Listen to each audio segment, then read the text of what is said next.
Psalm 13. To the choir master, a psalm of David.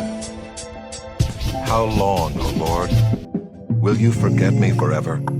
How long will you hide your face from me? How long must I take counsel in my soul and have sorrow in my heart all the day? How long shall my enemy be exalted over me? Consider and answer me, O Lord my God. Light up my eyes, lest I sleep the sleep of death, lest my enemy say, I have prevailed over him, lest my foes rejoice because I am shaken.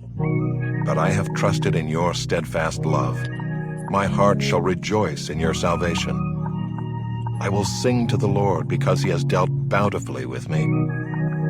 This Psalm of David deals with the experience of God's hiddenness. Those times when life is so hard, God seems absent. David asks how long God will forget him and hide his face from him. His heart is full of sorrow because his enemies are oppressing him.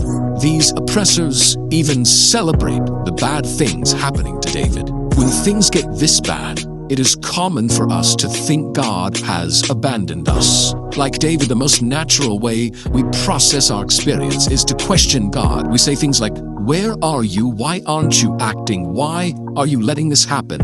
And if God remains silent, like David, all we can do is ask God to act in our favor. Despite David's experience, emotions, and assumptions, he holds fast to the truth of who God is. The psalm ends with a confession of trust. David says that he trusts in God's unfailing love. The word for unfailing love is not really describing the emotion of God's love, but his loyal covenant commitment to Israel and David. God has made promises in the past to his people, and David holds on to these promises when everything else washes away. He looks back on God's bountiful dealings with him and his people, and it causes him to sing praises to God, even in the midst of sorrow.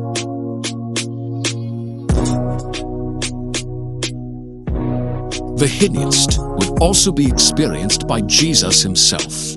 Jesus was killed on a cross by his enemies, though he did nothing to deserve it. But more importantly, Jesus also willingly took responsibility before God for sins that were not his fault. Jesus allowed our sin to separate him from his Father. This is why Jesus cries out, my God, why have you forsaken me?" On the cross, Jesus experienced a planet's worth of divine silence and God's absence. But Jesus did this willingly because of his loyal love for us. He was forsaken so we could be accepted. Regardless of what goes wrong in your life, even when things are as bad as they can possibly get, in Jesus, we have proof of God's eternally loyal love for us. In Jesus, we can know that neither our circumstances nor our enemies define the terms and the extent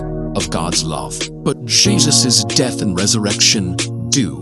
And if Jesus was willing to die, there is nothing, not even death, that can separate us from his love for us. So I pray that the Holy Spirit would open your eyes to see the God who is loyal and faithful even through the worst circumstances. And may you see Jesus as the one who was forsaken so that we could be accepted.